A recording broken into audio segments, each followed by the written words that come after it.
in. Welcome to the Press Box, sponsored by Zeglin's, a weekly presentation of the Dispatch and the Rock Island Argus, where our sports staff gets together and huddles up and talks about the issues of the day.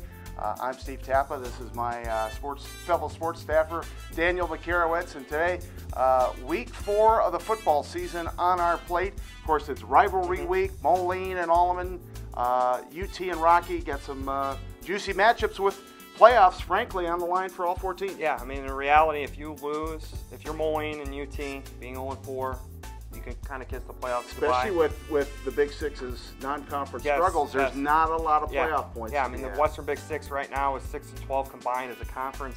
They've only won once against Peoria in crossover matchups. So the Western Big Six race will be interesting because I think there's really 4 teams who could lay claim to winning the league title. Yep. But if you're Alleman, if you're Rock Island, if you want to stay in the playoff race, in the conference race, obviously you got to pick up a W in this on Friday night.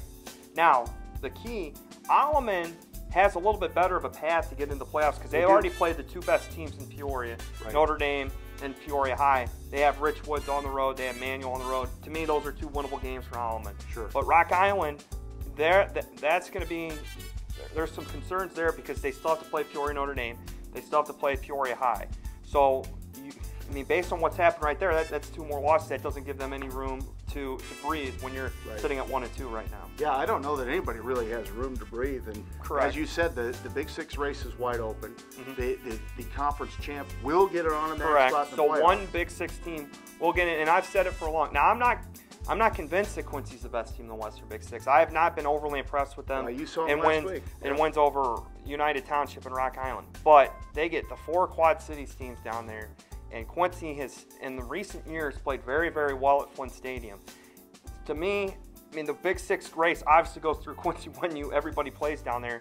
But I've not been overly impressed with them. They were lucky to beat Rock Island last week. It took a missed extra point for that to happen. And probably, as Coach Swartz said, Rock Island should have won the game. But, I mean, you got to still look at Quincy as a favorite with Alleman going down there next week. But, I mean, if you're Alleman and Rocky, you have to win.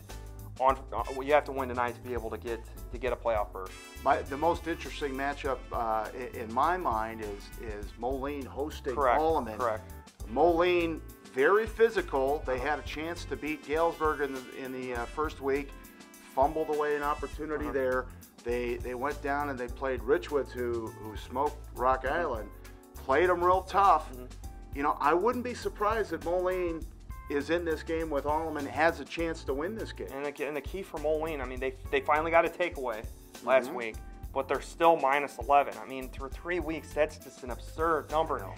Again, it comes down to do not beat yourselves. Do not beat yourselves. If you turn the ball over, you're automatically taking away an opportunity to win. So if Moline at home with a little bit of momentum, I mean, if there's any team right now out of Moline, Rocky, UT, and Alleman that's got some momentum, I would say it's Moline based on what happened last week against Richwood. So if they can take care of the ball, if they can be able to grind out some drives, yeah, I mean, it wouldn't surprise me if they were able to get a W against Alleman. Of course, the tough thing about Alleman is which Pioneer team is going to show up. They've played 2 really tough teams to start with. State-ranked Peoria High, state-ranked Peoria Notre Dame, and then they beat Galesburg in the middle of that at Galesburg. So, you know, can they play with Moline? Yeah, I think they can. I think that's going to be a real head knocker. And switching gears to going to Rock Island UT. You know, based on UT, if they can be able to grind out drives, if they can get some stops, they'll be in that game. I mean, these are 2 games that really on paper should be good matchups. They should be entertaining, and you should be able to go to either one and say, wow, you know, that should be a good game.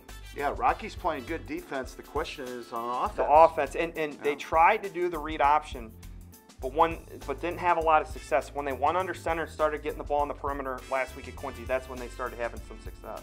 So we'll see what happens in those 2 games tonight. Of course, a bunch of teams opening conference play tonight. Among them, Geneseo going to take on LaSalle Peru. I don't think Geneseo is going to be challenged till next week at Rochelle, but you know, there's always that doubt. LP always seems to get LP has always played Geneseo tough, and LP's schedule, Lincoln Way West, Washington, Bloomington High School, they're 0-3 and have only scored like 8 points, but I mean, that's a gauntlet, and you got to play those 3.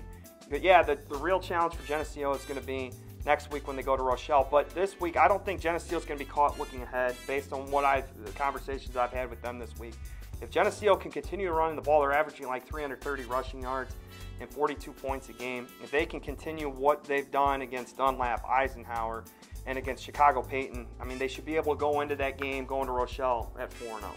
Hopefully we see you at a ball game this weekend. If not, we'll see you back here next week on the Press Box.